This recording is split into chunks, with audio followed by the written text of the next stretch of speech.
Oh, le mercredi 3 juin 2026, il n'y aura de ville morte que pour certains responsables de l'opposition et peut-être les membres de leur propre famille. Tous les autres Congolais vont vaquer à leurs occupations comme tous les jours. Tous les agents publics de l'État, qui du reste sont dans l'obligation d'observer le principe d'apolitisme et de neutralité de l'administration, sont appelés à être présents à leurs différents lieux de travail, qu'il s'agisse des agents du régime général, au niveau des institutions, au niveau des ministères, au niveau des services publics, des régies financières, des inspections diverses, au niveau de nos communes, que ceux des régimes particuliers, les enseignants, au niveau des écoles, au niveau des universités, au niveau de cours et tribunaux, la police, l'armée, l'État fonctionnera comme tous les jours. Les Congolais vaqueront à leurs occupations comme tous les jours.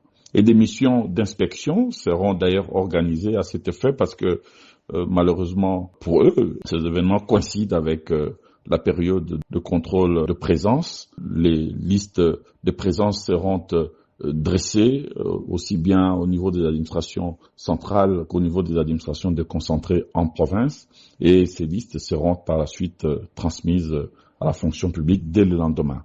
Et les absents ne s'en prendront qu'à eux-mêmes. Et sur le fond, je voudrais profiter de cette occasion pour dénoncer cette attitude démocraticide qui consiste à vouloir museler les Congolaises et les Congolais, vouloir empêcher le Parlement à adopter une loi devant permettre à notre peuple de se prononcer démocratiquement, par oui ou par non, sur les grandes questions engageant son destin, est une atteinte au droit du peuple de disposer de lui-même. Je trouve cette attitude incongrue et aberrante. Parce que si l'opposition veut faire barrage à telle ou telle autre option politique, je veux dire, elle va utiliser justement cet instrument, ce canal, cette possibilité pour convaincre le peuple de pouvoir dire non à telle ou telle autre option. Et donc cette attitude est incompréhensible.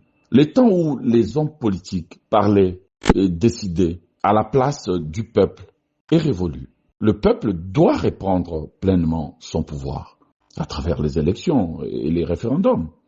En tout cas, sur toutes les grandes questions qui peuvent nous diviser, seul le peuple doit avoir le dernier mot.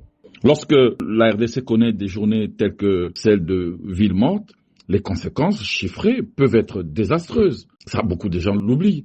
Conséquences, d'abord sur le plan économique. Les pays perdent en une journée plus de 322 millions de dollars en termes de PIB ou de production. Plusieurs rapports de la Banque mondiale, du FMI, SEMRAP en disent long. Sur le plan des finances publiques, les trésors publics perdent en une journée plus de 40 millions des recettes publiques. Qui va payer tout ça? C'est le petit peuple. C'est la petite économie qui va en souffrir. Ce sont nos petites entreprises, nos petits commerces, les tenanciers des boutiques, des pharmacies, des petits restaurants, les taximans, les motocyclistes qui vont le payer cash. Ce ne sont pas les responsables politiques, pas les membres du gouvernement, pas les parlementaires, pas les hauts fonctionnaires. Ce sont nos populations qui vont en pâtir. Sur le plan social, jusqu'à 5720 personnes meurent dans nos hôpitaux lorsqu'il y a ville morte à cause de l'absence du personnel médical. 5720 personnes, dont plus de 3000 enfants. Pensez-vous que ce sont les enfants de ces responsables politiques qui risquent d'être parmi les victimes? Je n'y crois pas. Parce que eux fréquentent les cliniques privées. Ce sont des enfants de Congolais lambda qui vont mourir, faute de médecins, d'infirmières, de sages-femmes, dans des centres de santé de proximité, dans les hôpitaux de l'État. Il y a, je pense, une autre façon de faire de la politique entre adversaires, sans faire souffrir davantage un peuple qui a déjà du mal à nouer les deux bouts du mois et qui se bat tous les jours pour participer à l'œuvre de la reconstruction de son pays. Nous devons nous affronter autour des idées, projet contre projet, vision contre vision, argument contre argument, en débattant autour de problèmes cruciaux qui se posent dans notre pays. Le redressement économique, la reconstruction des tissus sociaux, l'éducation, la santé, la reconstruction des infrastructures routières, l'énergie, l'environnement, les services publics, la recherche scientifique, la sécurité, la paix, bien des sujets qui peuvent nous rassembler. Avoir des divergences, bien sûr, ça fait partie de la vitalité démocratique, mais en faisant en sorte quand même que l'intérêt supérieur de la nation l'emporte toujours sur les intérêts partisans.